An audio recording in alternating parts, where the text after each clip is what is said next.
del Congreso de Salud Mental. A ver qué pasó acá. Perdón.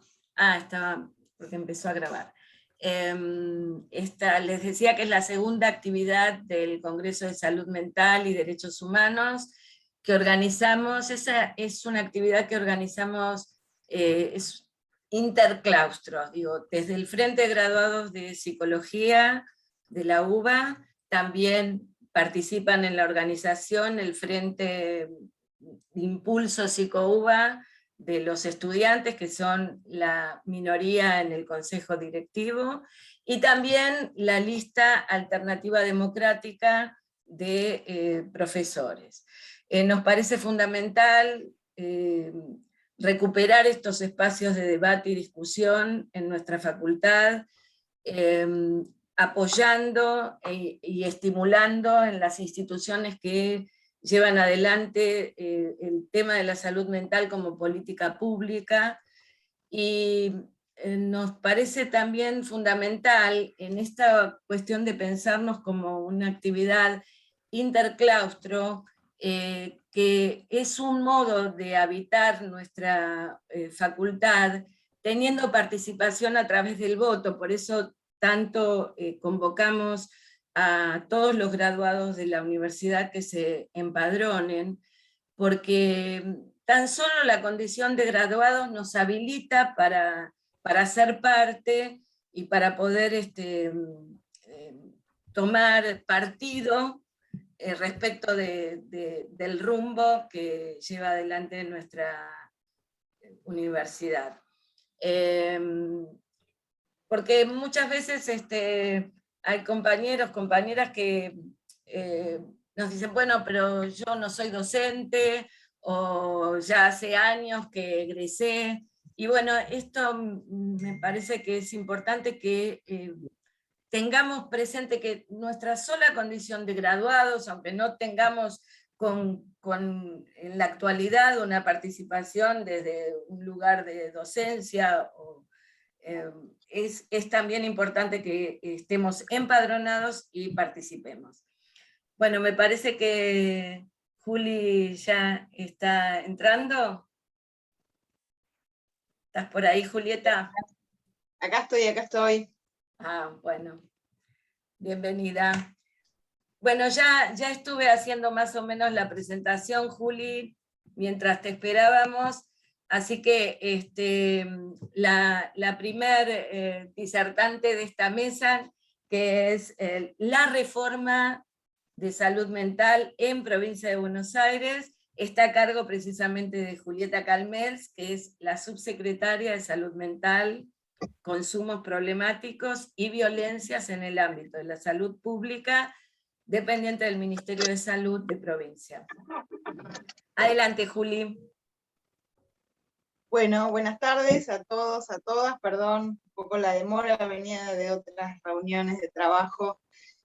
Ansiosa por llegar en esta mesa tan linda, en una actividad además interclaustros, que tiene que ver con la manera en la que también entendemos la construcción de universidades más abiertas, más transversales, y una mesa particularmente sobre la provincia de Buenos Aires y la construcción del modelo de salud, que la pensamos y la armamos con diferentes actores, actrices que están hoy reunidos en la mesa, que de alguna forma u otra todos están trabajando y acompañando algo muy importante que está pasando en la provincia de Buenos Aires, que tiene que ver finalmente con la ansiada, deseada implementación de la Ley Nacional de Salud Mental en nuestro país, en un territorio que ni más ni menos es la provincia de Buenos Aires, un territorio muy extenso en superficie, muy heterogéneo en las diferentes comunidades que la pueblan, y también muy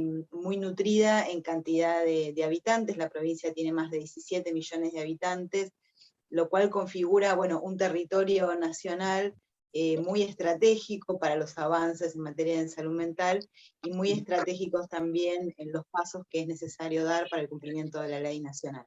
Que por otra parte, también vale la pena decirlo, para nosotros, para el proyecto político del que formamos parte a nivel nacional y en nuestra provincia, a través del gobierno de Axel Kicillof. El cumplimiento de la ley es además también una oportunidad, además de una obligación legal y una deuda en los aspectos que aún faltan cumplir de la ley, porque también hay que decir que de 10 años a esta parte ha habido transformaciones importantes. En lo que hace a los aspectos que aún restan poder cumplir de la ley, para nosotros es una oportunidad, además de una obligación, porque bueno, configura también un aspecto que hace a la manera en la que nosotros entendemos la salud, en lo que tiene que ver con la necesidad de que la salud mental ingrese de una manera más plena a un sistema de salud público, a un sistema solidario, a un sistema integrado, a un sistema de salud más amoroso, más abierto a las comunidades, y a la vez también lo que la ley viene a plantear de manera transversal en todas las instancias sobre las que la ley trabaja, que tiene que ver con la posibilidad de garantía de derechos, pero también hay que decirlo, de restitución de un conjunto muy importante de derechos que han sido históricamente vulnerados en las personas con padecimiento mental, y que forma parte también de los principios con los que se organiza el pensamiento político, de la política pública de la provincia, en lo que hace a las transformaciones, y al recuperar también la dignidad de un pueblo muy golpeado, pero también, como dice nuestro gobernador, un pueblo solidario, un pueblo con muchísima riqueza simbólica, en la posibilidad de aportar al desarrollo y al crecimiento de nuestro país. En esas claves, cumpliendo la ley, en sintonía con el pensamiento de la política pública que tenemos, y también con el deseo de poder no solo saldar deudas, sino también poder realizar algunos sueños, algunos proyectos que incluso previos a la ley fueron muy militados en nuestro país, que tienen raíces incluso muy profundas en la historia de la salud mental argentina, es que estamos trabajando en la provincia de Buenos Aires, en algunos puntos que me gustaría aunque sea mencionar. Está Jorge Roseto, que es el director de uno de los neuropsiquiátricos provinciales, que seguramente va a ahondar en algunos aspectos, pero bueno, me gustaría poder enunciar algunas pinceladas acerca de lo que se trata esta reforma de salud mental en la provincia. En un contexto muy particular, tenemos ministros de salud, tenemos un gobernador para los cuales los temas ajenos a su pensamiento, ajenos a sus intereses, ajenos a su sensibilidad, y esto hace también que el conjunto de proyectos y de propuestas de política pública se puedan dar en mucha armonía con los que tienen a cargo la conducción de procesos más amplios, como es el gobernador y nuestro ministro. Y permite que la salud mental pueda empezar a ingresar también en la agenda pública, de una manera menos relegada, de una manera menos estigmatizada, y que pueda empezar a ser pensada como parte de la vida de todos y todas, y como parte de las responsabilidades que el Estado tiene en los procesos de asistencia, en salud y en salud mental, pero también en lo que nosotros insistimos cada vez más, en los procesos de cuidado y en los procesos de acompañamiento ante determinadas situaciones por las que se atraviesan la vida. Y esta manera de extender, no solo de referirnos no solo a lo asistencial, sino también a los cuidados y al acompañamiento, tiene que ver con cómo entendemos la salud y la salud mental, y cómo entendemos lo que ahora en un lenguaje más contemporáneo de la Convención de los Derechos con Discapacidad se empieza a plantear en términos de los sistemas de apoyo. Entre uno de los puntos más centrales de nuestra política pública está el cumplimiento de uno de los artículos de la ley que plantea el cierre de los hospitales monovalentes, de los neuropsiquiátricos, de los manicomios, de los loqueros, incluso de los asilos, podemos decir como todavía se los llama, y su sustitución, como dice la ley, por dispositivos con base en las comunidades. Ese es uno de los ejes rectores del cambio del modelo de atención de la provincia, y seguramente también sea y vaya a ser uno de los elementos dinamizadores de algo mucho más amplio para nosotros, que es el título de la mesa y que tiene que ver con el cambio del modelo de atención. Nosotros entendemos que cerrar los manicomios y abrir el otro conjunto de dispositivos con base en las comunidades es como un movimiento en dos tiempos, ¿no? Cada vez que cerramos un pabellón de un hospital neuropsiquiátrico en nuestra provincia, que vale decir, ya cerramos 5 pabellones psiquiátricos en la provincia de Buenos Aires, incluso en el marco de la pandemia, simultáneamente lo que abrimos son dispositivos en la comunidad, entre otras cosas, casas de gestión colectiva, bajo diferentes modelos de financiamiento, donde las personas que vivieron y sobrevivieron en los manicomios de la provincia, comienzan a desarrollar una vida en la comunidad con los acompañamientos que haga falta construir según cada persona y cada grupo. Entonces, eso nos pone de frente tal vez al desafío más grande, que para nosotros no es cerrar los manicomios por medio de una disposición o una resolución, sino cómo abrir, cómo fortalecer, cómo desplegar, cómo inventar, cómo diseñar, cómo repensar, cómo construir el sistema de salud afuera de los muros manicomiales, ¿no? Marcelo Persia es una de las personas que desde hace mucho tiempo trabaja en esta dirección en nuestra provincia, y las que tempranamente nos advirtió también que el desafío tiene que estar puesto en cómo se sostiene la vida en común, ¿no? Y ese es el desafío para nosotros más hermoso que estamos atravesando. Nosotros logramos construir planes de reforma para los 4 hospitales neuropsiquiátricos de nuestra provincia, que tienen componentes sanitarios, pero que también tienen componentes culturales, de memoria. Están proyectados y en ejecución la construcción de viviendas por parte del Estado provincial para la externación de usuarios, pero que son viviendas que van a ser en el marco de barrios que se van a construir, no van a ser viviendas para locos o viviendas para usuarios, sino en el marco de las comunidades.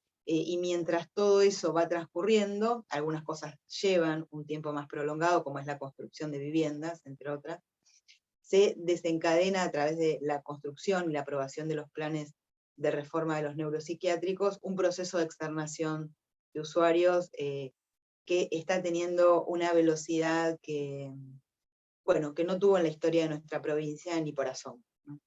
Nosotros recibimos hospitales con 1.800 usuarios y usuarias internadas, con un promedio de más de 10 años de internación, en la mitad de la población, y en este momento estamos con lo que es la población de pabellones crónicos, con una disminución de 330 personas que ya están viviendo en las comunidades bajo estos dispositivos de viviendas colectivas que decíamos, con diferentes niveles de apoyo. Es decir, el modelo que estamos desarrollando, que impulsamos y que tomamos la decisión de avanzar, es el desencadenamiento de un proceso, que no somos ingenuos respecto a las complejidades, que no somos ingenuos respecto al tiempo que va a ser necesario sostener y desplegar, pero que tampoco somos ingenuos en pensar que estas reformas pueden darse una vez que uno tiene todas las piezas encajadas, y que entonces de lo que se trata y de lo que se trataba desde el momento uno que llegamos a la provincia es tomar la decisión política de fondo de desencadenar un proceso que solo puede tener una dirección hacia adelante. En ese sentido, el cambio del modelo de atención nos obliga y nos lleva a pensar el rol de los hospitales generales. Estamos teniendo una agenda de trabajo muy intensa también con los hospitales generales, para pensar las internaciones, entre otras cosas, a través de la incorporación de equipos de urgencia para los hospitales generales. Es algo que no se había hecho en nuestra provincia hasta este momento. Incorporamos 38 equipos interdisciplinarios, lo que nos permite a hoy contar con la totalidad de hospitales generales con atención de urgencia en salud mental, pero sabemos que no es solo cuestión de recurso humano. Entonces estamos desencadenando un proceso también de debate, de reformas de infraestructura, de espacios de discusión y de cambios concretos que hacen a pensar el tiempo y el espacio hospitalario también como dimensiones necesarias para que no sea la cama y el recurso humano la estrategia en la que se ciña la atención y los cuidados en salud mental, ¿no? En esta mirada de hospitales abiertos, de hospitales amorosos, que también sabemos, y no somos ni románticos ni ingenuos, que va a implicar un proceso de trabajo, y por eso los pasos que vamos dando, estamos haciendo un esfuerzo grande en poder construir también esta dimensión de proceso y los ámbitos necesarios para trabajar en profundidad la escala de cambios que estamos buscando. Estamos proyectando y ya abriendo centros comunitarios de día. Estamos firmando algunos convenios para la construcción de 20 nuevos centros de día para nuestra provincia, diseñados con espacios grandes, con espacios para talleres grupales, y con una definición de lugares abiertos a las comunidades, que no sean los lugares para salud mental, que puedan ser lo más cercano a centros comunitarios y lo menos parecidos a hospitales de día, con una perspectiva de salud comunitaria que hay que construirla en el lenguaje, en las dinámicas, en las formas de relación, en las propuestas concretas de los dispositivos y de los talleres, y que configura junto a los hospitales generales, los neuropsiquiátricos, y esto que llamamos, con un nombre que no nos gusta mucho, que es dispositivos intermedios, ¿no? Los intermedios es un poco discutible ya a esta altura, porque es una idea por ahí un poco fija del sistema de salud, lo mismo que los niveles de complejidad, pero bueno, son dispositivos que cumplen un rol muy importante para que la atención y los cuidados puedan ser en las comunidades, y para que se desplieguen estrategias asociadas a la inclusión social, y al trabajo sobre la caída de los estigmas que tanto pesan sobre los usuarios y sobre las instituciones de salud mental, y también muchas veces sobre sus trabajadores. Entonces, este conjunto de elementos, junto con algo transversal que los recorre, que es la creación de un programa de infancias y juventudes, si salud mental siempre ha quedado en un lugar un poco olvidado por el sistema de salud, y también hay que decirlo, porque a nosotros nos ha costado también entrar en un diálogo más franco y en una integración más plena, también a veces por nuestras propias limitaciones, al sistema de salud. Hay que decir que lo que tiene que ver con la salud mental de niños y niñas es aún una deuda más grande, y también es para nosotros y para el espacio político que formamos parte, uno de los temas que más nos interesa poder atender y cuidar, y en la definición que estamos trabajando, y en los dispositivos y en las prácticas, esos cuidados y asistencia en salud mental a niños y jóvenes no solo transcurre dentro del sistema de salud, sino que también transcurre en gran parte dentro del sistema educativo. Estamos trabajando unos talleres conjuntos con educación y nosotros para hablar de lo que nos pasa, y también en una apuesta a un procesamiento más colectivo de los dolores, y a pensarnos colectivamente también como una sociedad capaz de hacer del lazo con otros una oportunidad de salud y de salud mental, y es por eso que parte de nuestros dispositivos también van a transcurrir por fuera del sistema de salud, en otros ámbitos donde la vida transcurre y donde nos gusta y queremos que la salud se vuelva una parte más cercana, más amigable y más inmediata de las formas de vida de las personas. Así que bueno, un poco las corridas, pero me parece que con esto por lo menos es un pantallazo. Te queda, bueno, dale, coincide perfecto, gracias.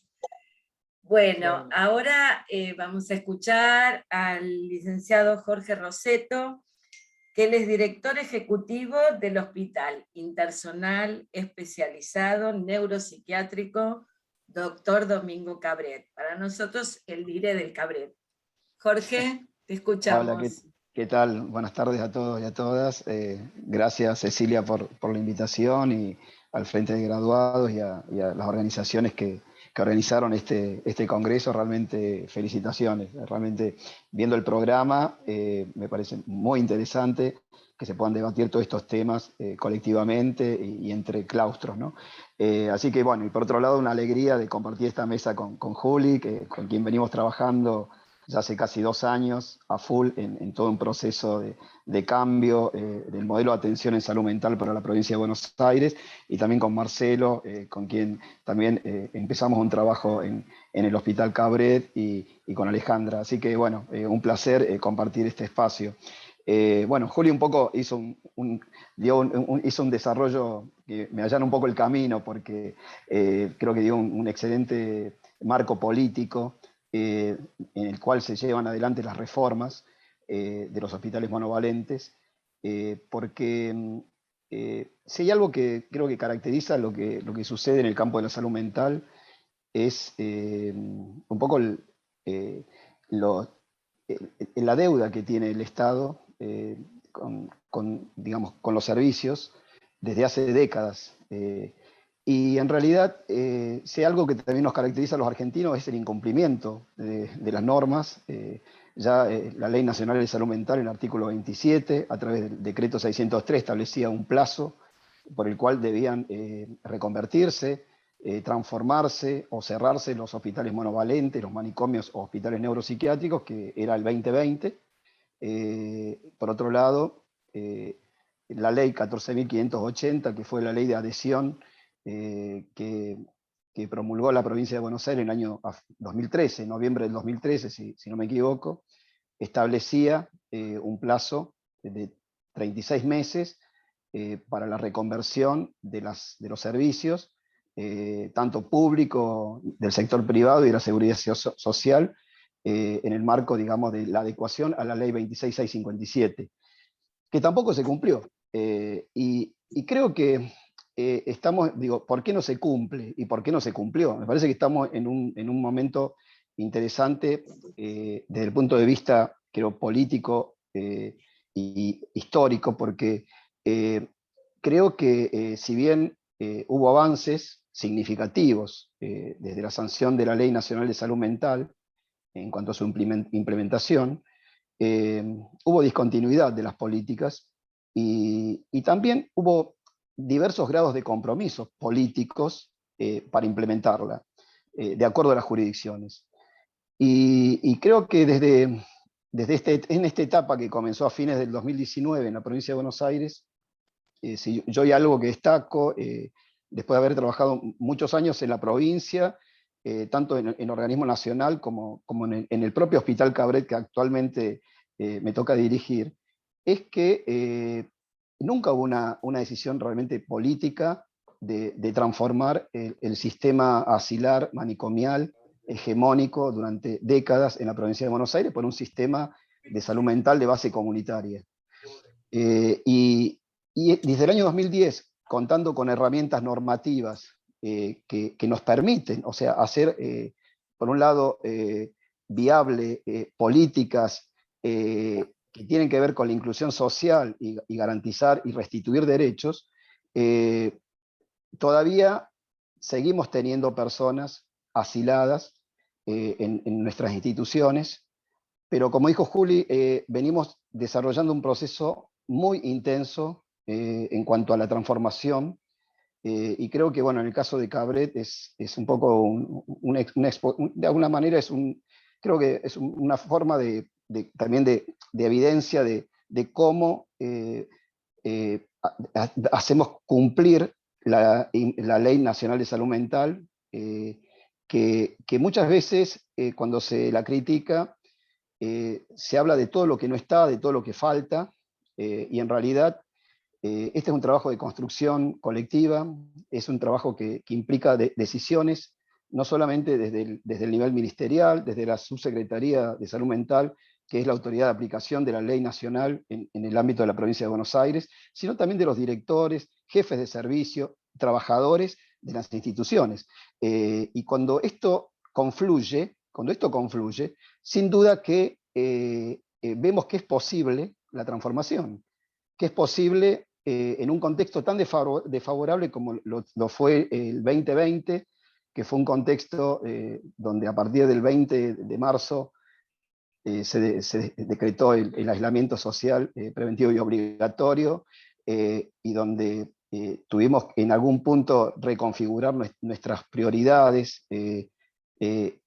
Sin duda que el año pasado fue un año donde en Cabret pudimos no solamente dar respuesta a la problemática de la pandemia, sino también que pudimos avanzar y acelerar los tiempos de la transformación.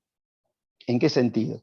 Por un lado, bueno, esto también contextualizado, más allá de las medidas que fue adoptando nuestra propia institución, esto siempre hay que tomarlo en un contexto donde la provincia de Buenos Aires, y a través de la subsecretaría, la Dirección Provincial de Hospitales, el Ministerio de Salud, fue adoptando estrategias que tuvieron un impacto directo en la gestión de los hospitales neuropsiquiátricos.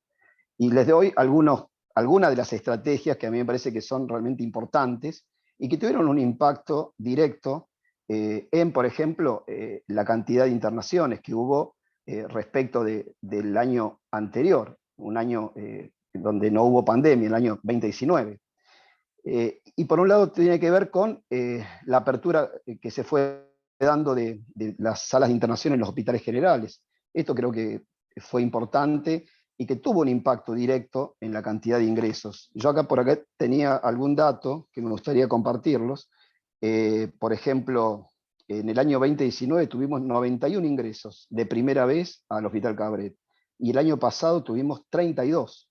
O sea, miren, o sea, un cambio exponencial en cuanto al número de ingresos, y en este sentido tuvo que ver mucho la estrategia y el trabajo que tuvo la subsecretaría y la Dirección Provincial de Hospitales para promover y para poner en marcha algunas salas de salud mental en hospitales generales. Por otro lado, la importancia de que cada hospital monovalente cuente con planes de adecuación. Esto que se había planteado que debían existir ya para el 2020 a través de planes de adecuación para, digamos, mejor dicho, estaba planteado en la ley, en el decreto reglamentario del año 2013, pero que en el 2020 todavía no teníamos planes de adecuación. Bueno, la provincia de Buenos Aires, a partir del año pasado, todos los hospitales monovalentes cuentan con planes estratégicos, planes de adecuación institucional, lo cual establece tiempos, metas, objetivos. Y por otro lado, algo que me parece también muy importante, que fue el cierre de las admisiones y readmisiones a servicios de larga estadía o de crónicos, a través de una disposición. Eso también fue importante porque eso permitió, por un lado, empezar a separar lo que tiene que ver con la internación hospitalaria del asilo. Muchas personas demandaban asilarse en las instituciones. Y eso me parece que fue un hecho significativo, importante, que permite, a partir de esta herramienta y otras herramientas más, empezar todo un proceso profundo de desasilarización, de alguna manera, de las personas que tienen muchos años de internación, que por causas que no son justamente clínicas, sino sociales, familiares. Y por otro lado, hay algo que también destaco en la provincia de Buenos Aires, y es la uniformidad de criterios que hay entre dos áreas a las cuales, bueno, históricamente muchas veces no hubo mucha comunicación, que era la Dirección Provincial de Hospitales y el área de salud mental, y la Dirección Provincial de Salud Mental o la Subsecretaría de Salud Mental. En esta etapa hay un trabajo conjunto, coordinado, unificado, y eso creo que le da una grandísima fortaleza al proceso que estamos llevando adelante. Porque la transformación de los manicomios, la transformación de los hospitales monovalentes no es posible si no hay una transformación del sistema de salud y el sistema de salud mental. Y eso creo que da cuenta, digamos, el proceso que venimos llevando adelante y los números y los datos y las personas que se van incluyendo a través de dispositivos o con sus familias, va dando cuenta que empieza a construirse un sistema de base comunitaria que va dejando de alguna manera y va debilitando cada vez más al sistema manicomial. Por otro lado, como decía Juli, bueno, cuando se cierra un pabellón, no solamente cerramos de alguna manera una puerta al pasado y a la vulneración de derechos, sino también abrimos otros dispositivos, abrimos viviendas en la comunidad.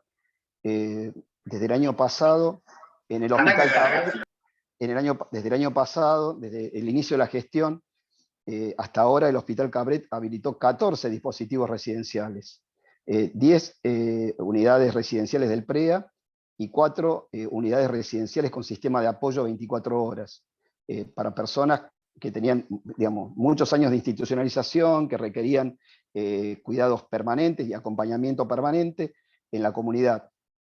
Esto hace que, por un lado, nos vayamos planteando una estrategia de disminución de camas asilares, donde arrancamos la gestión con 717 camas y al día de ayer teníamos 446 camas asilares, y durmiendo en la institución, el día de ayer, 422 personas. Es decir, es un cambio exponencial, digamos, una diferencia de 271 camas menos desde el inicio de la gestión. Y pensamos llegar al 31 de diciembre con 390, que es un poco el objetivo que tenemos. Y esto implica, digamos, cuando hablamos de baja de camas, por un lado, la contracara es el aumento de las personas que están en unidades residenciales.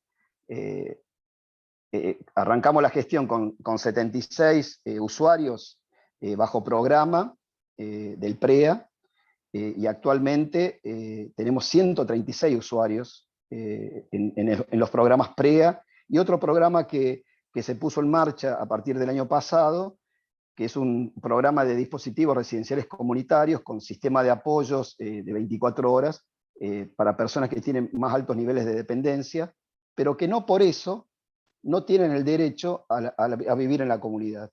Entonces, el Estado, a través de Cabret, tiene que garantizar los sistemas de apoyo, y estos sistemas de apoyo se organizan a través de equipos de acompañantes terapéuticos, enfermeros y equipos interdisciplinarios que trabajan en la comunidad. 4 de estos dispositivos están en la ciudad de Luján, en la zona céntrica, integrados a los demás que están ya funcionando del PREA y de otros, digamos, y articulados también con otro dispositivo que tiene Cabret compartido con recursos de la Subsecretaría de Salud Mental, que es muy importante, que es un centro de día, andamios, en donde confluyen usuarios de diferentes lugares de la ciudad de Luján, que es un lugar realmente muy importante, y donde ahora estamos descentralizando también la atención ambulatoria de los pacientes que viven en la ciudad de Luján. Y por otro lado, otra estrategia que es importante es lo que tiene que ver con la descentralización de la atención ambulatoria en salud mental. Como el sistema de salud mental se ha organizado históricamente en la provincia de Buenos Aires a través de los 4 hospitales monovalentes, y donde cada uno tiene un área geográfica de influencia muy grande. Históricamente al Hospital Cabret han concurrido pacientes de La Matanza, de Esteban Echeverría, de Avellaneda. Bueno, ya desde hace un tiempo viene un proceso de descentralización de la atención ambulatoria. Cuando nosotros asumimos la gestión ya había casi 300 usuarios descentralizados. En este año y pico nosotros hemos sumado 80 usuarios más a los que ya estaban descentralizados, y ahora estamos por encarar otra etapa, digamos, donde vamos a descentralizar usuarios de distintos municipios como Tigre, San Fernando, Escobar, Zárate. Y el año pasado lo hicimos con usuarios que residen en los partidos de Merlo, Morón, Ituzaingó, Pilar. Es decir, es un trabajo donde nos estamos planteando, por un lado, la descentralización de aquellos usuarios que viven más lejos del Hospital Cabret, para que se atiendan en su lugar de residencia, y estamos abriendo, por otro lado, la atención ambulatoria de diversas especialidades para la población más cercana. En ese proceso de reconversión, el año pasado, el 29 de diciembre, el Hospital Cabret asumió un desafío importantísimo, que fue, digamos, hacerse cargo de un centro de vacunación, abrir el centro de vacunación contra el COVID-19 en un hospital que había que adecuar mucho para poner en marcha ese vacunatorio, y por eso digo, fue un desafío muy grande, y realmente, así como por un lado estamos trabajando en una estrategia de inclusión de personas que están institucionalizadas, por otro lado, empezamos a habilitar distintos servicios para habilitar a que ingresen, digamos, la población, que ingrese la comunidad al hospital. Y por otro lado, bueno, en un contexto de pandemia ha sido realmente muy importante en este año, un poquito menos de un año, han ingresado más de 17.000 personas al hospital, lo cual, bueno, también Jorge, reconfiguró, sí. ya estás. Bueno, Gracias. pues esto reconfiguró de alguna manera un poco lo que tiene que ver con la institución misma, ¿no? Y por otro lado, estamos trabajando en diversos componentes que tiene el hospital, porque es un espacio muy grande, como para empezar a habilitarlo para la comunidad, ¿no? Un área de bosque y de un área natural para el paseo y para la recreación de la comunidad, el museo. Digo, se está trabajando en forma intensa y con diferentes ministerios para la puesta en marcha de este proyecto, que tiene que ser un proyecto transversal y un proyecto que de alguna manera se engloba en este programa que tiene la provincia de una provincia de Buenos Aires libre de manicomios. Así que, bueno, yo dejo acá, después si hay posibilidad de preguntas, bueno, estoy dispuesto a contestarlas, y cualquier comentario, bueno, agradecido. Muchas gracias. Gracias, Jorge. Bueno, ahora vamos a escuchar al licenciado Marcelo Persia. Él es profesor de la Facultad de Psicología de la asignatura Teoría y Técnica de Grupos. Adelante, Marcelo. Bueno, buenas tardes. Tengo que empezar comentando que es una gran alegría participar de una mesa donde la subsecretaria hable de un sistema de salud amoroso. Y lo digo porque en toda la historia política y sanitaria nunca he escuchado esa expresión, y es una expresión que quiero celebrar. La celebro con alegría y estremecimiento. Y también quiero decir que Jorge no tuvo tiempo para decir todo lo que quería decir, y también es para celebrar que el director del Hospital Cabret se encuentre que no le alcancen 20 minutos para decir todo lo que está suponiendo. ¿Cómo estás? Buenos días, te voy a compartir. Y todo lo que está pensando. Y esa falta de tiempo me parece que es un analizador, esa falta de tiempo para hablar, para contar lo que se está haciendo. Perdón, por favor, se mutean, está habiendo interferencia. Perdón, gracias, Marcelo. Decía Jorge que esa falta de tiempo es también un analizador de lo que está ocurriendo, de lo vertiginoso de la acción de esa dirección. Yo quería comenzar planteando algo que llamé memoria, que estuve haciendo la cuenta, tuvieron que pasar 32 años para que un movimiento de emancipación en salud se reinicie en la provincia de Buenos Aires. Pasaron 32 años desde que Florial Ferrara fue ministro de Salud de la provincia. Y también quería recordar la participación que tuvimos en ese programa, sobre todo en los atandos en aquellos años, ¿no? La formación de los equipos que se llamaban de atención ambulatoria y domiciliaria en salud. Y que Florial lo planteaba dentro de lo que él llamaba el sanitarismo social, retomando ese gran enunciado, ese gran sintagma de Carrillo. Pero en los hechos eran equipos de salud itinerantes, quiero señalar esto, itinerantes, que iban de un lugar para otro, conformados por médicos, psicólogos, psiquiatras, odontólogos, enfermeras, trabajadores sociales, y lo que viniera, porque también participaban sociólogos, artistas plásticos, que iban al territorio. ¿Y a qué llamábamos territorio? Territorio era cualquier espacio donde alguien tenía deseo de hablar y había una disposición a escuchar. Llamábamos territorio a cualquier espacio provincial donde eso podía ocurrir. Eran equipos clínicos que los pensábamos en ese momento como compañías de teatro itinerantes, o como circos, que armaban sus carpas en los barrios o en distintos pueblos. Y este recuerdo que traigo tiene relación con estos 32 años. Percibo que algo de ese movimiento emancipatorio, ¿no? Algo y mucho de ese movimiento emancipatorio está presente en estos tiempos. La otra cosa que quiero plantear es los despuéses pandémicos. Me parece que hay que pensar, que nos encontramos con que hemos vivido una pandemia, y estamos viviendo. Bueno, y a partir de ahora me parece que hay que pensar en estados pandémicos de la historia. Quizás la peste ha dejado una sabiduría planetaria. Queremos creer que la peste puede haber dejado una sabiduría planetaria. Y la sabiduría sería que cualquier daño pone en peligro a todas las existencias vivas.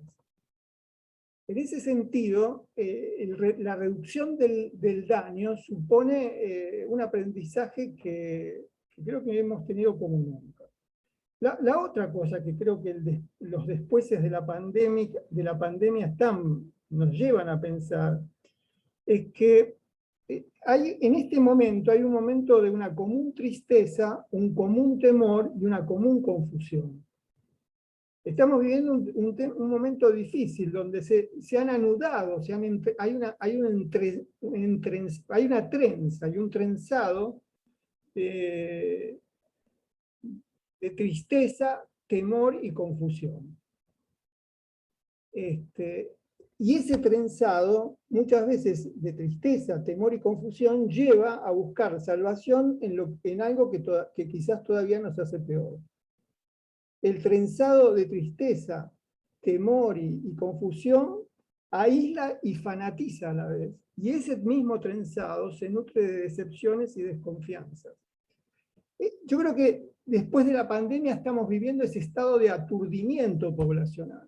Y algo de eso creo que estamos pensando por el comportamiento electoral al que estamos asistiendo. Y me parece que tenemos que pensar que ahí hay un trenzado, insisto, de tristeza, de confusión y temor. ¿Cómo desanudar eso? Es el desafío de estos próximos 2 años. Lo otro que quería plantear es las interpelaciones. A mí me parece que en este momento las políticas sanitarias en la provincia de Buenos Aires adelantan y que la formación universitaria atrasa. Pocas veces ocurre eso, y cuando ocurre es una gran alegría también, porque conmueve, sacude la modorra universitaria. Me parece que el vértigo, porque hay algo vertiginoso en el proyecto de salud en la provincia, las distintas propuestas, ponen a la vista ciertos divorcios que tiene el pensamiento con esas clínicas, con esas políticas. Divorcios que incluso ponen a la vista las limitaciones de los pensamientos universitarios y académicos. Sujetos eurocéntricos, ponen muy claramente a la vista los gestos eurocéntricos de nuestra formación, y sobre todo interpela las zonas de confort, porque hay zonas de confort universitarias que quedan interpeladas por las políticas sanitarias. A mí me parece que una de las cosas que habría que pensar para el porvenir, para los tiempos venideros, en esta reforma es lo que me gustaría llamar ventanas clínicas. porque me da la impresión que nosotros ahora tuvimos una experiencia inédita, asistimos a 18 meses de consultorios vacíos y de aulas vacías. Pero al mismo tiempo nos dimos cuenta que el deseo de hablar, el deseo de pensar, el deseo de enseñar, se abrió camino por otros lugares. Creo que esto tiene que ser una enseñanza para quienes estamos pensando la clínica, que así como los consultores, más allá de las tecnologías que se usaron para seguir pensando, seguir hablando, los WhatsApp, los Zoom, este mismo espacio, me parece que nos puso a la vista la comodidad de las cerrazones clínicas y las cerrazones académicas. Como estamos ante la posibilidad de la ruptura con las representaciones cerradas de los consultorios. Incluso con la ruptura de las prácticas liberales, individuales y privadas que el signo de los consultorios supone. Creo que se avecinan clínicas que acontecen en momentos y en lugares no previstos ni planeados. Clínicas que van a acontecer cada vez que se haga posible la pregunta, ¿qué te está pasando? Se avecinan clínicas como movimientos artísticos, así como las insolencias artísticas salieron de los museos, de las galerías. Yo creo que tendríamos que pensar insolencias clínicas que salgan de los consultorios, salgan de los hospitales, salgan de los centros de salud, recuperando ese gran movimiento que supuso los años de Florial. A eso llamo ventanas clínicas, ¿no? A las clínicas en las plazas, en los viajes a colectivos, en las visitas a una casa, en las excursiones para comprar zapatillas, en las conversaciones en una esquina, en la sala de espera de un juzgado, o caminando un barrio. Clínicas que creo que Jorge sabe que es la que se está realizando en los procesos de externación, una clínica en todas esas partes. A mí me parece que el otro punto es el después de lo venidero con el después de los manicomios. Ya sabemos que después de los manicomios vamos a asistir a los manicomios de cielo abierto. Es decir, nuestra propia intervención, nuestra próxima intervención es esa. Ya no interrogando a la idea como lo que estar en contra o anti, ya pasó el tiempo de estar en contra o el tiempo antimanicomial. Ahora me parece que llegamos al momento de lo que podríamos llamar lo alter, el comienzo de otros tiempos en las ciudades. Las ciudades como espacios conversacionales, como lugares de estancias de cuidado y escucha. Es decir, tenemos que contaminar las ciudades de una clínica que acontezca en todas partes. El alter del manicomio, como un parque, que es una de las ideas que tienen tanto Jorge como Cecilia en Cabré, como un parque de celebraciones, de fiestas, de encuentro, como jardines de baile, en los que se baile, se cante, se converse. El Cabret lo quisiera imaginar como la plaza de la Bastilla de la provincia de Buenos Aires, como la memoria del horror y también como la celebración de la emancipación. Hay dos noticias, una la que acaba de decir Jorge, es una buena noticia que en ese lugar haya un vacunatorio, que en el Cabret haya un centro de vacunación. Esa idea de apertura, de que la comunidad confíe en ese espacio como un espacio de protección y de cuidado. Esa es una gran noticia. Como es una gran noticia la creación del Centro de Diagnóstico y Tratamiento en el hospital abierto a la comunidad. Entonces, a mí me parece que en ese alter, en la nueva alteración que supone esta política, tenemos que incluir a partir de ahora la despatologización de las rarezas y las demasías. La despatologización de las rarezas y las demasías. La la emancipación de las clausuras patológicas. Y entonces, en ese sentido, a las luchas anticapitalistas, anticoloniales y antipatriarcales tenemos que sumarles las luchas por el derecho a la alteración de las normalidades. Es decir, después de los manicomios, las vidas normales tienen que vivir alteradas, porque en los manicomios además estaban encerradas las sensibilidades desmesuradas de esta civilización. Esas desmesuras sensibles tienen que contaminar ahora la ciudad. El otro punto que quiero plantear es el de las demoras conversacionales. Me parece que ¿qué significan demoras conversacionales? Demoras para hablar y pensar sobre lo que nos pasa cuando trabajamos. Los equipos clínicos como espacios de demoras no tienen que ser pensados como tiempos malogrados. Se necesita que las sensibilidades que trabajan dando acogida al dolor, que no es cualquier trabajo, puedan tener espacios para hablar de lo que les pasa cuando pueden algo y de lo que les pasa cuando no pueden nada. Los maltratos institucionales vuelven mala a la gente. Perdonen este énfasis de decir vuelven mal a la gente. Cuidar, escuchar, estar son los infinitivos que inventan el sin tiempo en las clínicas. Demoras conversacionales hay que pensarlas como treguas y como cese de la hostilidad cotidiana.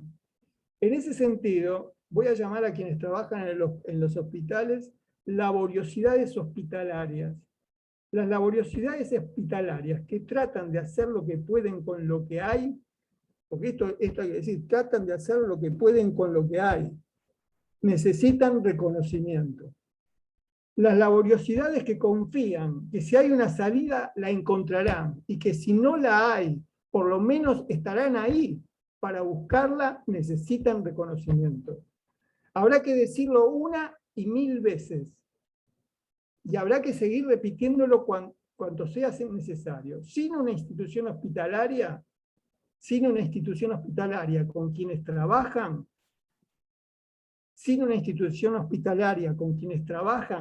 en la salud, no habrá hospitalidad. Sin un equipo en el que se pueda contar qué nos pasa, con lo que podemos y con lo que no podemos, sin un equipo no habrá hospitalidad. Sin un estado conversacional no habrá hospitalidad. Sin paga digna no habrá hospitalidad. Sin vecindades, o como decía Juli, sin vecindades amorosas no habrá hospitalidad. Sin protección económica universal no habrá hospitalidad. Mientras alguien diga, esto que te pasa no me concierne, o hay que hacer una derivación a otro lado, mientras esas frases sean dichas, no habrá hospitalidad. Y sin embargo... Marcelo, perdón, pero ya está más o menos con el tiempo. Bueno, tenía un final, lo dejo entonces para otro día. No, dale. Sí. No, tenía un final que es un recuerdo y un paso de posta. Recuerdo una mañana húmeda, gris y maloliente en una de las tumultuosas asambleas del pabellón 4 del Hospital Cabrera. Alguien dijo que en la vida se había sentido siempre como un barrilete sin cola. Entonces un compañero susurró los versos del tango Sueño de Barrilete que compuso Eladia Blasquez, que decía, y sigo igual que un barrilete al que un mal viento puso fin. No sé si me falló la fe, la voluntad, o acaso fue que me faltó Piolín. Y en eso una voz recordó al Diego y dijo, nuestro barrilete cósmico. Y alguien desde las sombras expresó, cuántas ganas tengo de remontar una cometa con la que poder irnos todos de aquí. Y así, entre risas y recuerdos, una enfermera propuso hacer un taller de barriletes. Un muchacho al que nadie le conocía el nombre dijo que solo se necesitaban cañas, telas, papel, pegamentos, muchos metros de hilo, y que él podía ayudar. Una psicóloga sugirió llevar el taller a la escuela que está en la entrada del hospital, y otra voz dijo que se podían invitar a las vecinas y vecinos del pueblo. por fin se decidió que los barriletes tenían que tener cola, y alguien imaginó que en cada cola de tela se podían escribir largas tiras con nuestros deseos. El más viejo del pabellón propuso juntarnos una tarde con viento moderado y hacer la gran fiesta de las cometas frente a la Basílica de Luján. Muchas soledades, todavía esperamos que se fije el día y la hora de tan anhelada cita. Bueno, eso es todo. Gracias, Marcelo. Hubiera sido imperdonable que no escucháramos este cierre. Gracias. Bueno, ahora escuchamos a Alejandra Barcala. Ella es docente, investigadora y directora del doctorado en Salud Mental Comunitaria de la Universidad Nacional de Lanús. Adelante, Alejandra, te escuchamos. Hola a todos y todas. Bueno, muchísimas gracias por la invitación a participar de esta actividad interclaustro. Y yo, coincidiendo con Marcelo, cada vez que participo en algún espacio donde Julieta presenta lo que se está haciendo en la provincia, me emociona, digamos, ¿no? O sea, hay algo de la emocionalidad que surge, digamos, ¿no? Marcelo lo traía como lo amoroso, yo siento como cierta cuestión de cómo lo amoroso se instala en la construcción de una cercanía, ¿no? De una construcción de lazo, de una construcción donde uno se siente y una se siente incluida en un proyecto, ¿no? Entonces así genera una situación que hace que todos los que participamos, en el mismo instante que estamos ahora, produzcamos un acto de protección y de cuidado de nuestra salud mental. Por eso también es un placer ver a tantas y tantos compañeros de ruta, de lucha, digamos, en este Zoom participando. Así que bueno, doblemente el agradecimiento. A mí me propusieron, y me gusta y me toca hablar sobre cómo rescatar dentro de las políticas de salud mental el tema de las infancias, ¿no? En el marco de esta pandemia, desde la dirección se creó el programa de Infancias y Juventudes, Cuidados y Asistencias de Salud Mental, en estos tiempos tan difíciles. Y como decía Julieta, si bien las infancias y juventudes siempre estuvieron como bastante fuera de la agenda del campo de salud mental, en tiempos de pandemia, donde los niños y niñas no corrían riesgo de contagiarse, los cuidados estaban sobre todo puestos en los adultos, y más allá de que un montón de niños y niñas vivían bajo la línea de pobreza, la iniciativa de crear un programa, digamos, sobre infancias y juventudes muestra un posicionamiento ético-político que sí le da lugar y privilegia a las infancias y apuesta a construir un futuro en el mismo presente en el que estamos transcurriendo. Así que, en principio, reconocer el valor que tiene en el marco de la pandemia la creación de un programa de infancias y juventudes. Yo, en los 10 minutos cortitos que tengo, lo que quería era enfatizar algunos solamente de los fundamentos teóricos, epistemológicos, políticos y éticos que tiene el programa, ¿no? En esta propuesta de cambio de modelo de atención, porque me parece que es importante ver, más allá de todas las acciones y el plan y las propuestas, lo valioso de la apuesta de estos fundamentos epistemológicos y teóricos.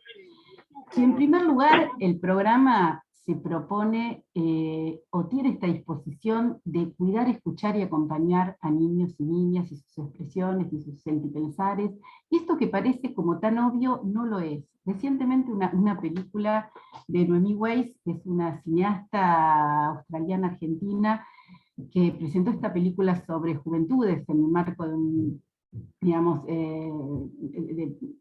concurso de films respecto a los derechos humanos, ponía en agenda, no solo en nuestro continente, sino en todo el mundo, la situación tan sensible y relevante de las infancias y juventudes. Y ella planteaba que todos los que participaban, más allá de los distintos países a los cuales pertenecían, niños, niñas y jóvenes planteaban que no se los escuchaba.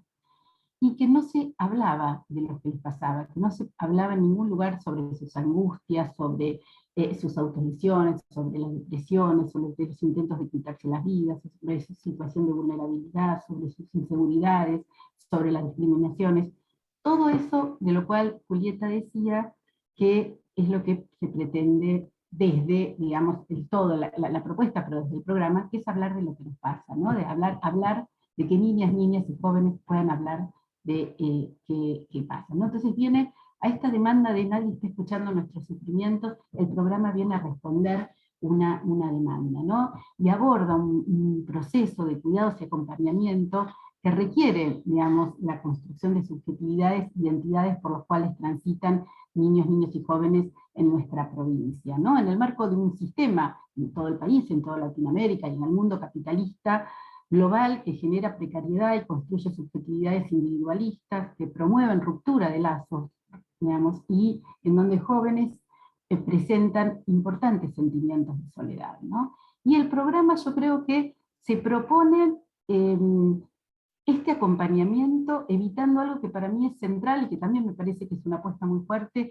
que es evitar las miradas adultocéntricas, porque así como Marcelo traía, como luchar contra estas matrices coloniales, patriarcales, el adultocentrismo también se instala en las infancias y en todos aquellos que trabajamos y aquellas que trabajamos con las infancias como un modelo que satura de sentido aquello que dicen niñas y adolescentes, ¿no? Entonces creo que también plantean al mismo tiempo problematizar las prácticas, ¿no? Las prácticas hegemónicas que hay en el campo de las infancias y que acentúan, aún con narrativas, digamos, progresistas, procesos de objetalización, digamos, las prácticas, ¿no?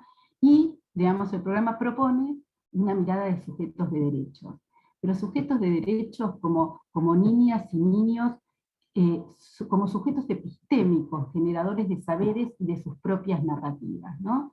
Y reconoce, y creo que también esto es una cuestión central, las múltiples narrativas que hay, digamos, ¿no? Y sobre todo, la necesidad de dar lugar a las narrativas de aquellas infancias más invisibilizadas, ¿no? Porque reconoce, y así como esto yo decía al principio, la importancia de la construcción del lazo social, de la mirada amorosa, en la construcción de las subjetividades de las infancias.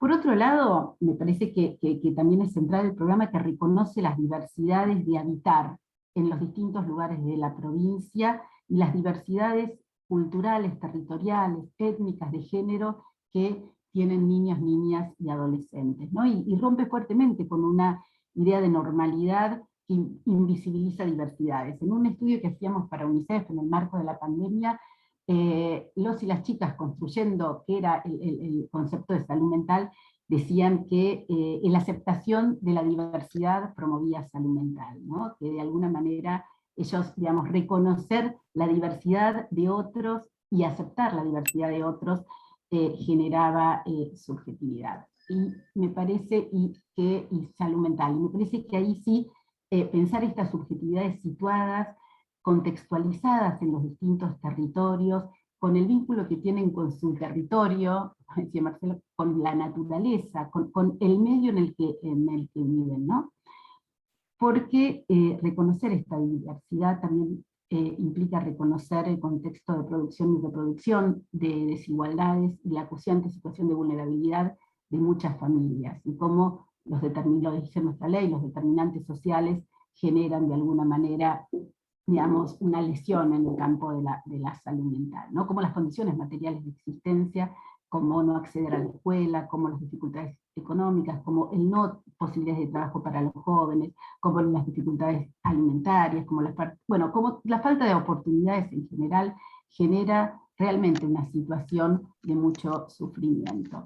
Entonces ahí yo creo que la propuesta misma que está llevando a cabo el programa nos plantea repensar el abordaje de traumatismo. Yo creo que tenemos que repensar en términos de situaciones traumatogénicas en la vida cotidiana y cómo afectan, y qué posibilidad o qué imposibilidad tienen muchos grupos de niñas, niños y jóvenes de poder simbolizar y elaborar los sufrimientos, y de qué manera desde esta presencia estatal de alguna manera colaboramos a ese proceso de elaboración, ¿no? O ese alivio de sufrimiento, o ese acompañamiento, porque un poco lo que nos decían las niñas y jóvenes, que la peor situación era sufrir en silencio, ¿no? Sufrir sin que nadie los escuche, ¿no?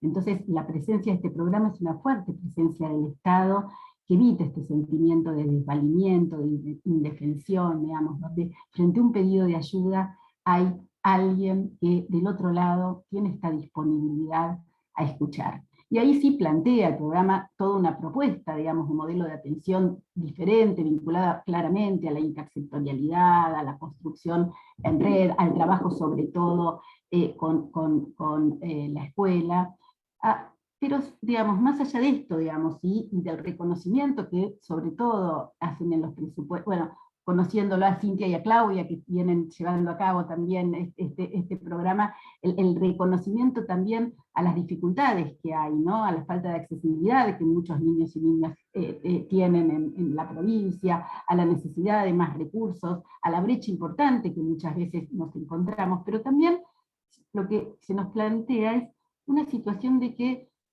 más allá de que la insuficiencia de recursos que siempre hay en el campo de la salud mental infantil, también reconocemos que lo que se hace hasta ahora, lo que se hizo hasta ahora, no sirve para dar cuenta y abordar la complejidad de estos problemas, ¿no? Que hay que pensar nuevas formas de abordaje y crear una institucionalidad diferente. Creo que el programa, digamos, nos invita a pensar una institucionalidad diferente que apoye el diseño de servicios desde una lectura crítica, que si bien la forma de intervenir es una forma de intervenir singular y que siga los criterios de buenas prácticas, repiense nuevas formas, ¿no? Ventanas clínicas lo llamaba Marcelo, en esta película lo llamaban banco de amistad, jóvenes sentados en un banco esperando a otros jóvenes que venían a contarle o compartir lo que les estaba pasando. Agustín Barúa, que es un compañero paraguayo que estaba ahí, lo llama Clínica Placera y trabaja en las plazas. Bueno,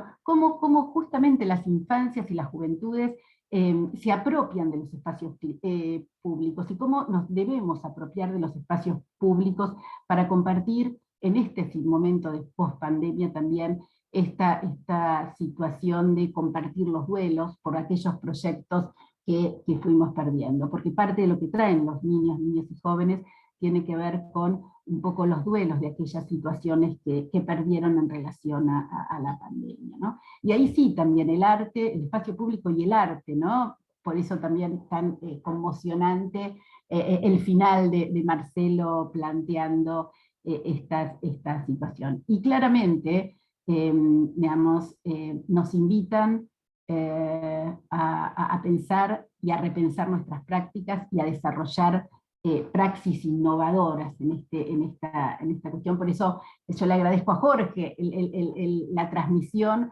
de una experiencia como el Hospital Cabred, digamos, y cómo esta situación se viene transformando, porque claramente tenemos que repensar cómo en esta propuesta que yo creo que a ver, pensándolo por ahí, Juli y Jorge hacen como una propuesta de pensar en diálogo, ¿no? Pensar con otros, pensar en una construcción colectiva, en una construcción que sea de lo común, ¿no? De la construcción del hacer comunidad para esta transformación. Y quizás ahí tenemos que pensar cómo pensar en conversación con jóvenes, cómo escuchar y vincularnos con niñas y jóvenes, rescatando algo que sí hace el programa, y que a mí me parece que esto es lo central, y voy a ir cerrando con esto, que es hacer énfasis en las agencias que tienen niños, niñas y adolescentes, ¿no? No pensar en esta idea de que tenemos que empoderar a los niños, niñas y adolescentes, o, digamos,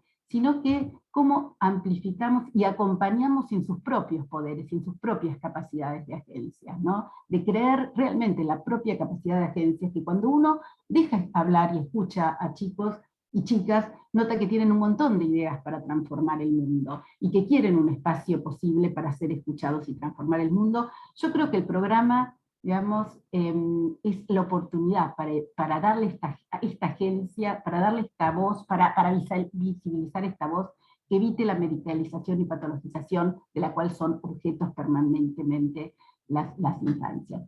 Y sí, porque este es un espacio interclaustro, yo también creo que la universidad, Marcelo decía Traza, que claramente los recursos humanos no estamos a la altura de los problemas que tienen nuestros pueblos, ¿no? Y que claramente, porque otra cuestión que quería plantear respecto al programa, que tiene una fuerte impronta latinoamericana, ¿no? Yo creo que es un programa que dialoga, digamos, con un modo de comprender la patria grande, ¿no?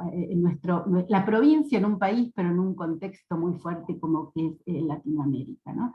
Entonces ahí sí hay que repensar desde las universidades qué profesionales estamos formando para el acompañamiento de la solución de estos problemas, ¿no? Para la producción de nuevas formas de cuidado. Y para terminar, como quiero ser respetuosa del espíritu del programa, y el espíritu del programa sobre todo tiene que ver con la escucha de niños y niñas, quería compartirles una poesía colectiva que escribieron chicos y chicas del programa de la provincia que participaron en la Bienal Latinoamericana de Infancias y Juventudes, compartiendo con niños y niñas de todos los países de Latinoamérica. En una de los espacios fue un encuentro en el cual hablaban sobre derechos. Y conjuntamente armaron una poesía que se las voy a leer. Y dice: recreando los derechos, porque ellos sí existen, pero en algunas situaciones se nos resisten. Derecho a soñar, a volar, aunque también a una confiable seguridad. Derecho a leer y pensar mejor, que las bibliotecas tengan libros con mucho color. Derecho a descubrir lo que hay por dentro, para repararlo aunque sea un intento. Derecho al aprendizaje y a proteger el mundo, aunque sin madrugones ni contando segundos. Derecho a que se vuelvan dulces los pimentones y tengamos más tiempo libre y juegos de a montones.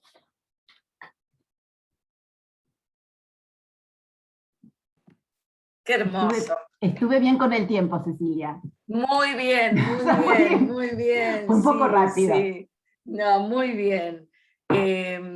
Bueno, mil gracias, y me hago eco de los agradecimientos que están participando en el chat, y el clima de amorosidad es indudable, y agradecido por todos los que están acá escuchando a tan bellas personas, porque me parece que eso es lo fundamental. Bueno, tenemos un tiempito como para poder abrir, si hay interés en hacer alguna pregunta o algún comentario. Si alguien o levanta la mano o dice abiertamente y le damos la palabra.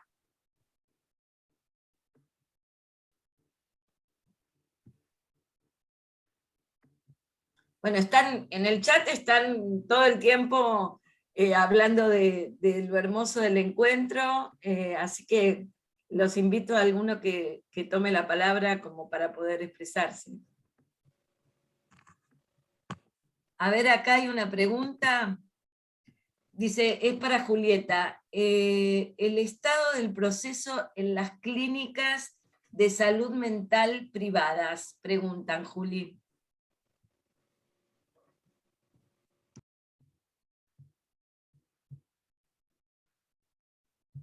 Estás muteada, Julieta.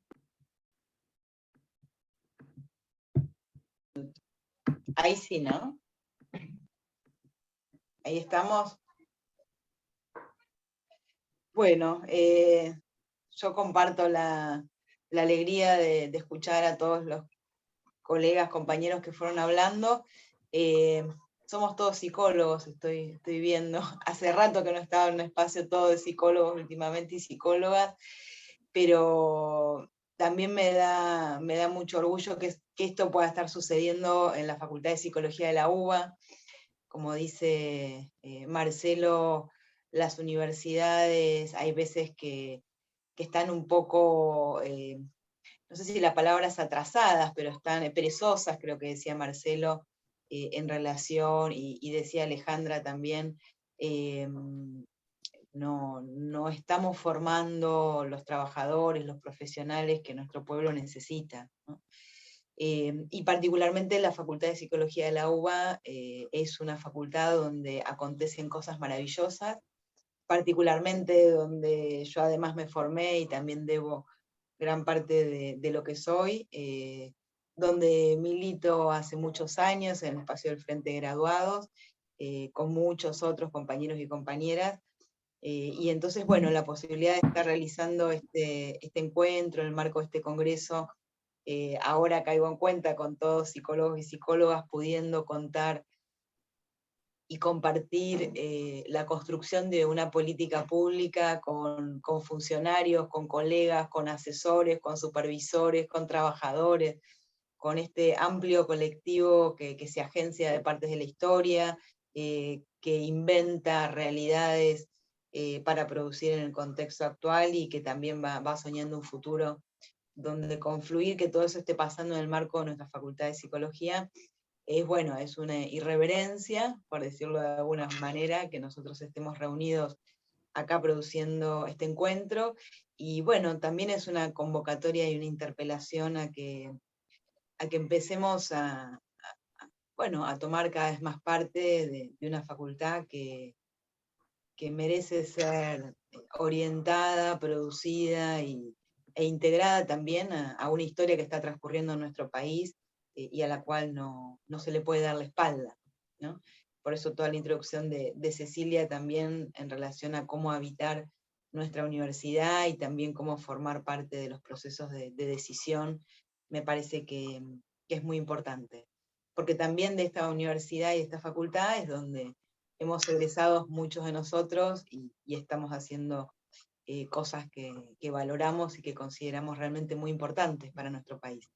Entonces, bueno, también hay de alguna forma una obligación moral, una responsabilidad política también de que eso tenga que tener un lugar en la agenda pública de nuestra facultad, y bueno, me quería tomar unos segundos para decirlo, y para compartirlo también con estudiantes que seguramente estén escuchando, que forman parte de la organización, y que bueno, tal vez algunos arriben a una facultad que tiene una historia, y bueno, también una convocatoria que esos estudiantes puedan apropiarse de la universidad para también forzar un poco su destino. En relación a la pregunta importante que hacían sobre las clínicas privadas, sobre el sector privado de la salud, que se compone por las obras sociales y la medicina prepaga, yo ubicaría como algunas coordenadas de un momento extraño e importante, que es que vuelve a estar en la agenda de intercambio, de discusión, el sistema integrado de salud.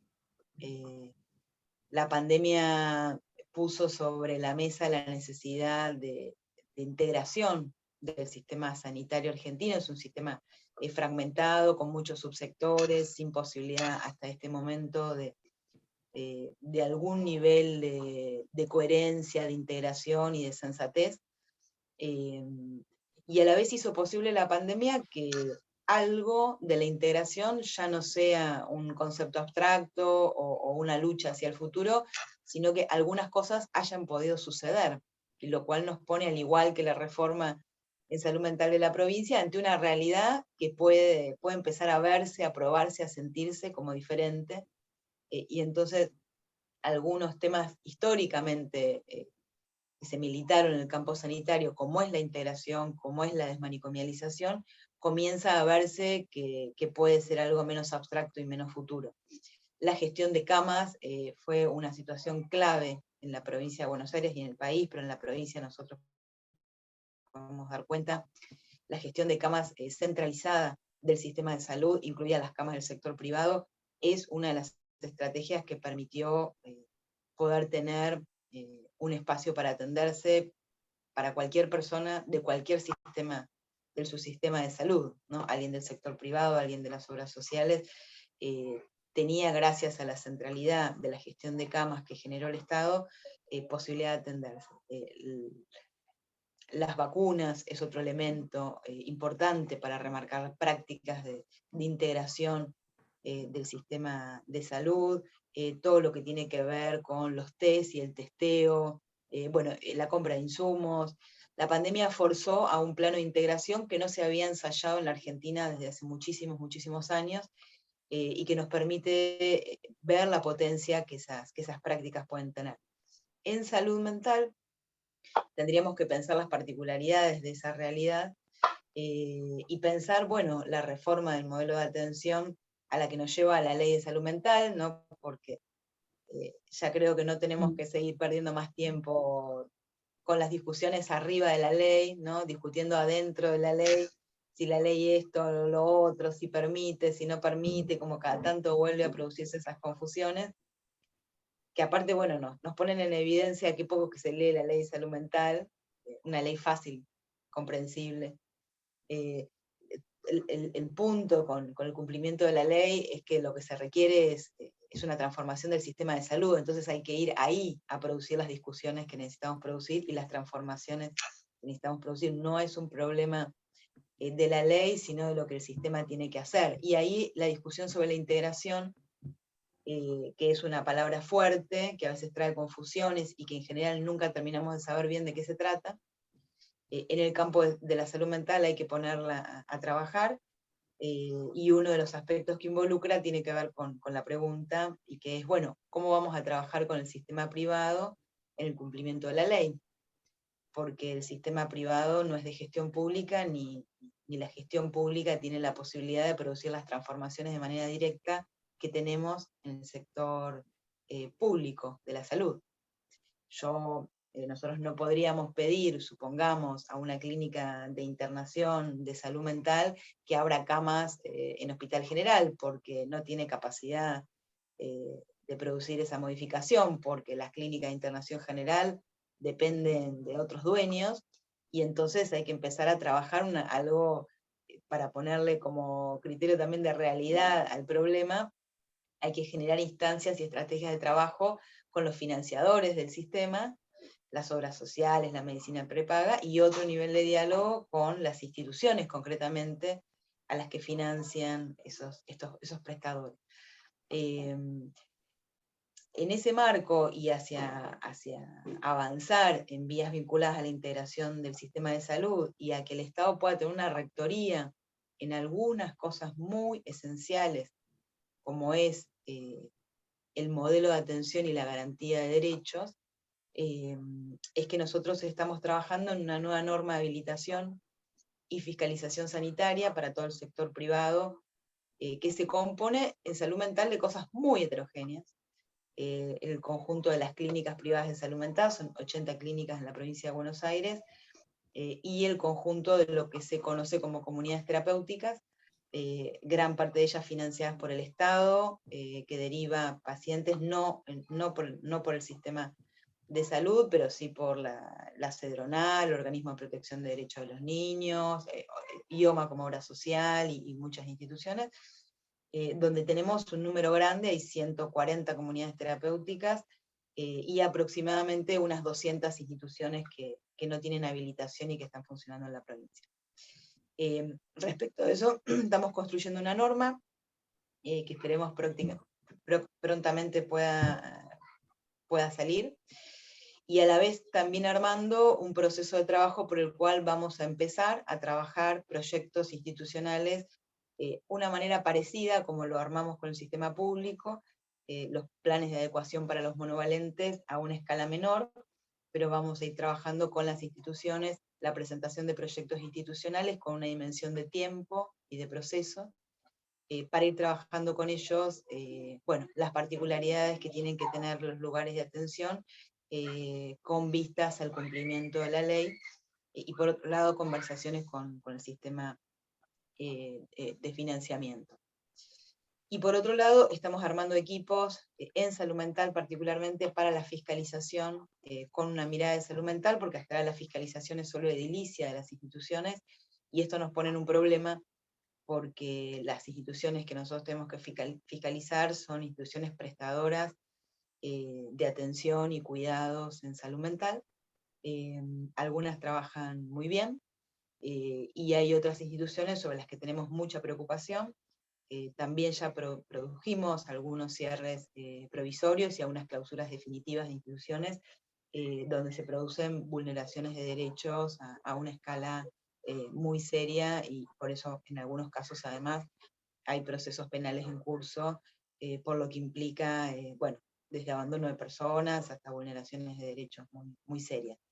Entonces es un campo muy heterogéneo, muy trabajoso, forma parte de los temas que nosotros tenemos para trabajar, y donde, bueno, también queremos hacerlo de una manera, de la misma forma que lo estamos pensando para el sistema público, de una manera responsable, genuina, y desplegando simultáneamente a las decisiones los procesos de trabajo donde esas decisiones puedan contenerse y producir algún cambio que sea sustantivo a la realidad que tenemos hoy.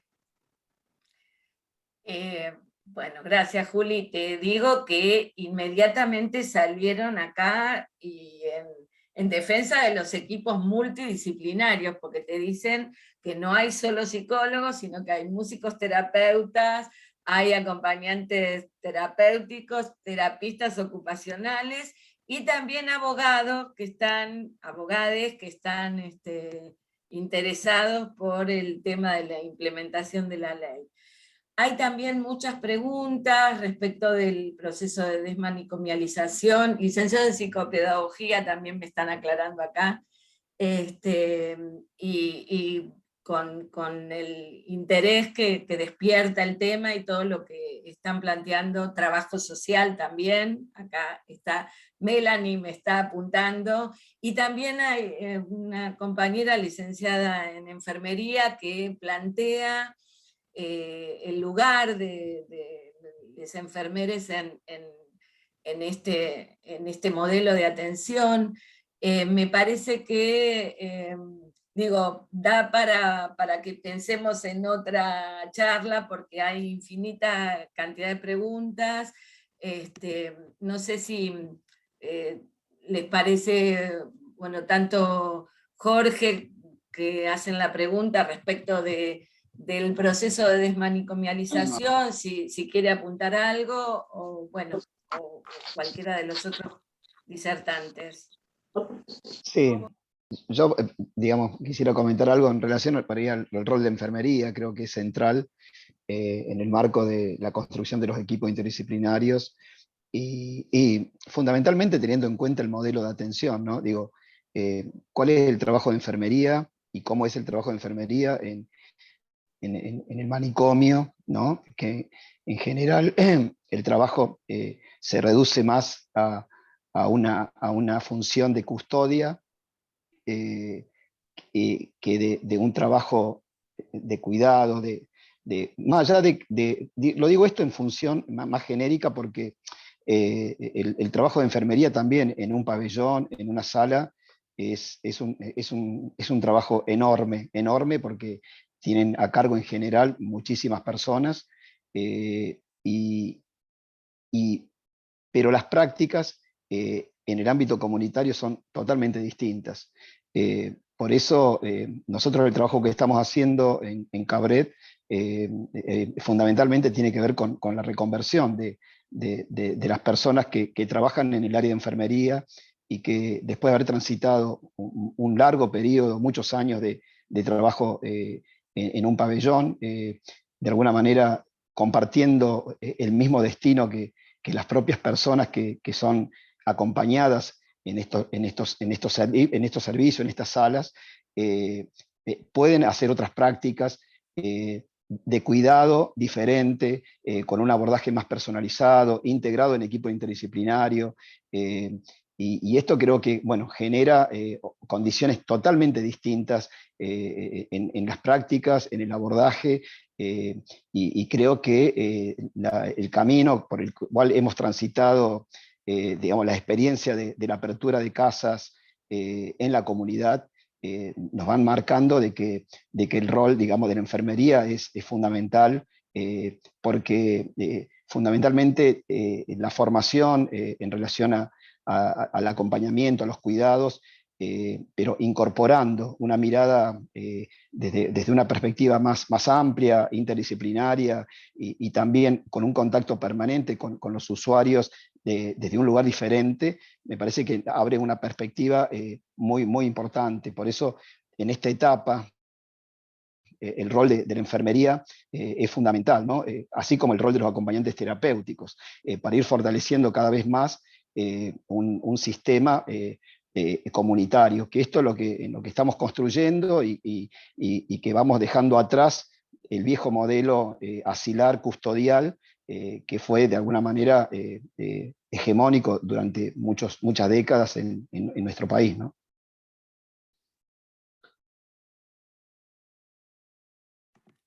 Gracias, Jorge.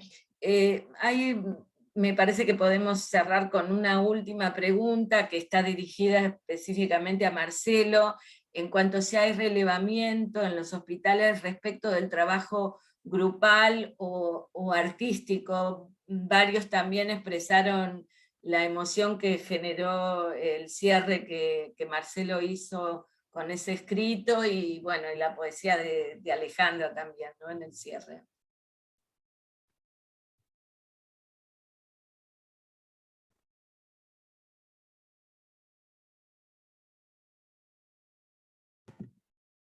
¿Estás, Marcelo? No sé, yo perdí si... Bueno, parece que... Sí, estoy. Ah, No pensé que, no sabía que me abrías la palabra. No, es para, como se decía Juli, teníamos que hacer otra reunión para hablar solo de ese aspecto, ¿no? Pero en principio no hay una reforma si no hay un estado conversacional, común. Hoy quise hacer hincapié en el equipo, digamos, no hay hospitalidad si no hay hospitalidad con los equipos, ¿no? La experiencia grupal tiene que comenzar por el trabajo conversacional de los equipos. Pero bueno, todo lo que supone la desmanicomialización supone un laborioso entramado de la construcción de momentos de la vida en común, que son tan conflictivos porque las casas de convivencia son espacios de mucha conflictividad. El vivir con supone, bueno, un espacio de la conflictividad. Así que por ahora solo eso, ¿no?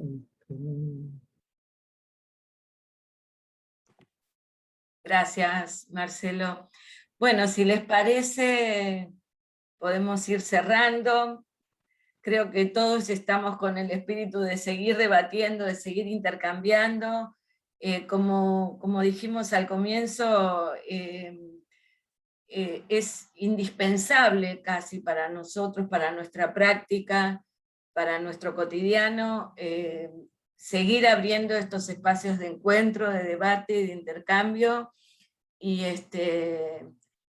bueno, coincido con el clima de emocionalidad que siempre se da en estas charlas, que no son una mera transmisión de teorías o de postulados, sino que hay un involucramiento de cada uno de los que formamos parte.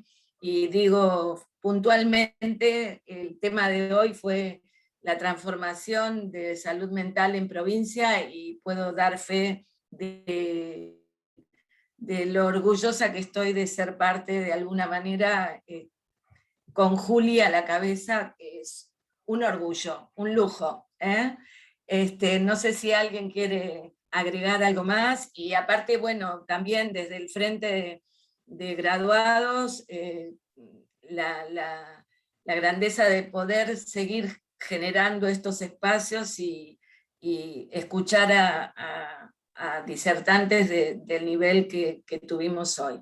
En la próxima mesa ya lo van a estar informando los compañeros. Así que les agradezco. No sé si alguno quiere hacer algún cierre, Juli, o alguno de los compañeros que participaron.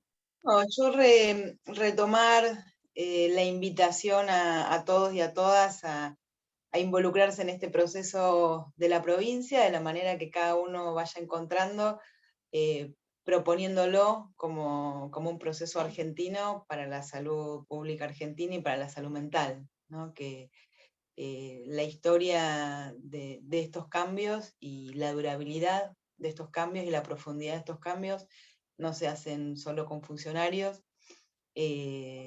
tampoco con directores de hospitales que son enormes compañeros, también lo quiero decir, que vienen de una larga historia de luchas en el campo de la salud mental, por eso para nosotros fue tan importante que sean ellos los que estén encabezando en cada institución esos procesos, pero los cambios profundos, Marcelo mencionaba la experiencia de Floreal Ferrara, ¿no? Como unas marcas de la historia que retornan, ojalá nosotros podamos tomar parte de ese espíritu y que esto sea otro tiempo histórico en relación a ese legado y esa marca, pero claramente se hacen con muchos más que los que estamos a cargo de la función pública, incluso con muchos más de los que estamos sosteniendo cotidianamente tareas de trabajo en las instituciones, también se hace con un colectivo amplio de compañeros, de compañeras y de trabajadores que puedan ver también en estas experiencias una parte de la historia de la Argentina que queremos construir. Así que esa invitación la hago para que vayamos encontrando la forma.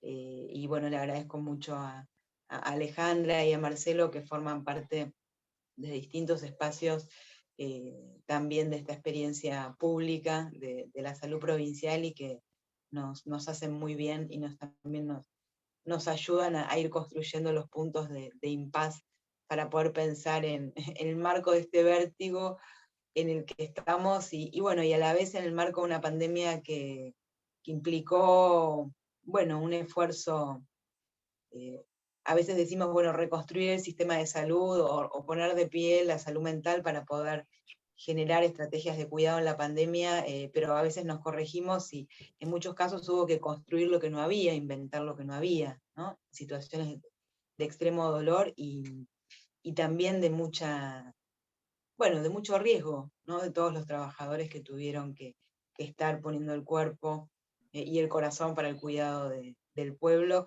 Así que bueno, en el marco también de todo este tiempo tan intenso que venimos viviendo, agradecerles por estar traccionando también espacios donde podamos pensar, volver a pensar y seguir avanzando hacia la construcción de una provincia libre de manicomios.